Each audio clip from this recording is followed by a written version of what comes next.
nous avons vu le danger de ce plafond de verre. Et nous avons proposé un certain nombre de réformes structurelles nous permettant d'atteindre au minimum un rythme de croissance économique de 6 à 7% annuellement, sans aucune discontinuité pendant 20 ans. Ce que certains pays ont réussi à faire, un pays comme la Turquie. Je rappelle que le PIB marocain est inférieur à 140 milliards de dollars. Il est de 133,5 milliards de dollars, donné 2023, au moment où la Turquie, qui a un peu plus de 2 fois la population marocaine, est à plus de 1100 milliards de dollars. Ça montre bien que nous avons besoin de créer plus de dynamique. Le Kenya, par exemple, pays africain, s'approche du PIB marocain parce qu'il a réussi à avoir un rythme de croissance économique annuel de 6% depuis 15 à 20 ans. La même chose pour le Rwanda, évidemment, partant de très bas. Donc voilà le premier défi économique et social que nous devons solutionner. Le deuxième défi, c'est l'inefficience ou la faible performance des politiques de redistribution. Parce qu'il ne suffit pas de créer de la richesse, encore faut-il la redistribuer. Et de la redistribuer de façon équitable entre les classes sociales, entre les territoires et entre les générations. Et là aussi, nous avons une défaillance puisque les dernières informations statistiques, c'est des connaissances que nous avons de façon assez approximative dans notre pays parce que nous ne mesurons pas de façon directe la richesse nationale par couche sociale, mais nous essayons de l'approcher dans nos statistiques nationales à partir du niveau de la consommation, considérant que le niveau de consommation peut être considéré comme étant un indicateur de niveau de la richesse. Or, ce que nous constatons, c'est que les 10% des couches sociales les plus riches ont 11 fois de richesse, 11 fois plus de richesse que les 10% les moins aisés. En réalité, c'est beaucoup plus. Ce qu'on mesure, c'est le niveau de consommation. Comme on constate que nous avons dans notre pays 4,5 millions de NEETs, c'est-à-dire des Marocaines et des Marocains qui ne sont ni en éducation, ni en formation, ni en activité professionnelle. 4,3 millions de NEETs âgés de 15 à 34 ans. Et si on resserre la tranche d'âge, 15-24 ans, c'est 1,5 million. C'est un enjeu majeur. Et c'est un enjeu qui est lié aussi à l'économie sociale et solidaire parce que ce tiers secteur qui intervient dans l'économie sociale et solidaire peut être un échappatoire pour l'élite.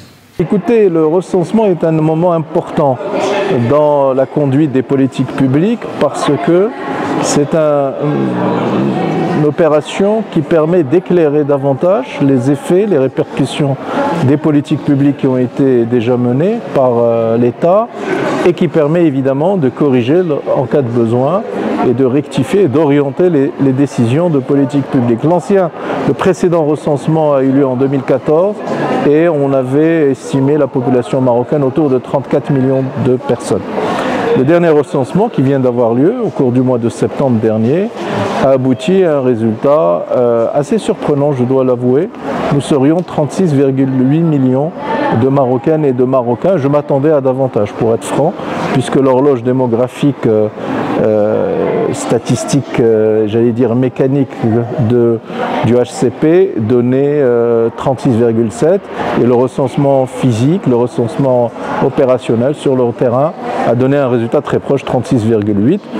On va dire autour de 37 millions de Marocaines et de Marocains. Donc voilà la première conclusion. Maintenant, j'attends d'avoir l'étude et les publications détaillées du HCP concernant ce recensement pour voir en réalité les comportements en termes de pouvoir d'achat, en termes de consommation, en termes d'épargne, en termes de revenus de nos concitoyens pour pouvoir identifier les couches sociales qui ont le plus de besoins spécifiques, les territoires qui sont moins privilégiés en termes de niveau de développement. Donc il faut attendre la publication détaillée, le traitement de toutes ces bases de données qu'on a pu recueillir à l'occasion de ce recensement pour pouvoir ensuite en tirer toutes les conclusions et rectifier le cas échéant des politiques publiques à la fois au niveau national et au niveau territorial. Le projet de généralisation de la protection sociale s'inscrit dans une vision plus globale qui est la vision de l'État social. C'est un projet royal qui est porté par Sa Majesté le Roi et qui en supervise la mise en œuvre. Alors, si le projet royal de l'État social est un projet transformateur pour la société marocaine, si ce projet a vocation à transformer le Maroc, à faire en sorte que tous les Marocains soient protégés par l'État, il n'en demeure pas moins que la mise en œuvre de ce projet stratégique par le gouvernement actuel présente des limites majeures. Des limites au niveau du versement des aides sociales. Une partie de nos concitoyens ont été exclus de l'aide sociale à cause d'un critère qui est fortement discutable. Beaucoup de gens qui sont fragiles, qui sont vulnérables et qui méritent l'aide de l'État ont un indicateur, un indice qui est supérieur à 9,7 et donc sont exclus du système alors qu'ils sont tout à fait légitimes à en bénéficier.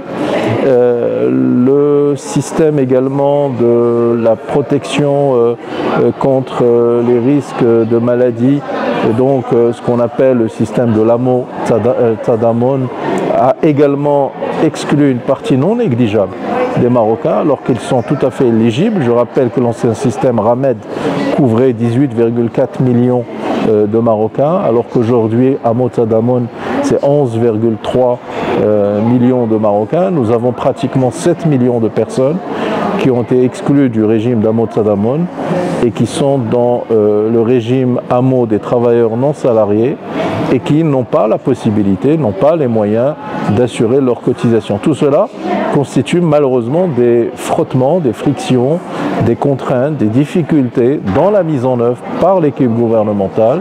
Et j'appelle évidemment les membres de l'exécutif à revoir un peu les procédures, les critères, les modalités de mise en œuvre de la généralisation de la protection sociale pour que l'État social soit une réalité pour tous nos concitoyens et pas simplement pour une partie de nos concitoyens. Maintenant, lorsque nous aurons, j'espère que le gouvernement aura corrigé ces failles, ces lacunes, il y a lieu de s'interroger sur la soutenabilité de nos finances publiques et la durabilité, la pérennité du financement de l'État social. Alors aujourd'hui, il y a 3 grandes sources de financement. C'est d'abord la déconstruction de la caisse de compensation, c'est ensuite l'institution d'un impôt de solidarité sur les bénéfices et les hauts salaires, et enfin, c'est le recours à l'endettement. Alors que normalement, si on veut réellement assurer la pérennité du financement de la réforme de la protection sociale, il faudrait que les sources de financement proviennent des deux premières sources que je viens de citer, c'est-à-dire la déconstruction de la caisse de compensation et l'impôt de solidarité sur les bénéfices et les hauts revenus. Mais la troisième source ne doit pas être le recours à l'endettement, mais plutôt une véritable réforme fiscale qui permettrait d'élargir l'assiette de l'impôt et d'augmenter considérablement nos recettes fiscales, parce que nous avons un potentiel d'augmentation de nos ressources fiscales qui est encore largement inexploité. Mais pour cela, il faudrait prendre un certain nombre de décisions de réforme fiscale qui malheureusement tardent à venir. Enfin, le Maroc inclusif. Un Maroc inclusif, c'est-à-dire un Maroc qui ne laisse personne aux côtés de la route et qui fait que de la promotion de la solidarité nationale une priorité absolue au même titre que la performance économique ou le développement des énergies renouvelables ou le positionnement dans les chaînes de valeur mondiales. Et c'est dans ce cadre-là que s'inscrit l'économie sociale et solidaire. Dans le Maroc inclusif, il y a d'autres dimensions que je vais simplement effleurer. Il y a toute une série de réformes proposées pour renforcer l'autonomisation des femmes et renforcer leur rôle actif dans l'activité économique, parce qu'il n'y aura pas de développement du Maroc sans l'intervention massive des Marocaines dans la sphère économique. Je rappelle que leur taux d'activité, il est de 19%. Le taux d'activité national est de 44%. Le taux d'activité des femmes est de 19%. Et le nouveau modèle de développement, s'il était mis en œuvre, a vocation à porter le taux d'activité des femmes à 30%. Et donc il faut vraiment que cette idée soit ancrée à la fois dans la tête des citoyens, j'allais dire davantage dans la tête des décideurs politiques. Il n'y aura pas de développement économique et social du Maroc sans une intervention massive des femmes dans la création de richesses, d'où la nécessité de mettre en œuvre un certain nombre de politiques pour accorder la parfaite égalité des droits aux hommes et aux femmes, ce qui nécessite de revisiter les lois, de revisiter un certain nombre de dispositifs. Vous savez que Sa Majesté est en train de faire évoluer la Moudouana. Nous sommes, je pense, dans les derniers moments de cette évolution et elle est de nature justement à s'inscrire dans cette dimension, dans le respect évidemment des constances de la nation, des dispositions constitutionnelles et d'une lecture contextualisée des croyances et des préceptes religieux. Deuxièmement, les jeunes doivent être au cœur du dispositif de développement de notre pays, en particulier ceux qui sont en situation de souffrance, les 4,5 millions de NEETs dont je vous ai parlé tout à l'heure. Il y a toute une série de réformes qui sont proposées dans le nouveau modèle de développement à ce titre.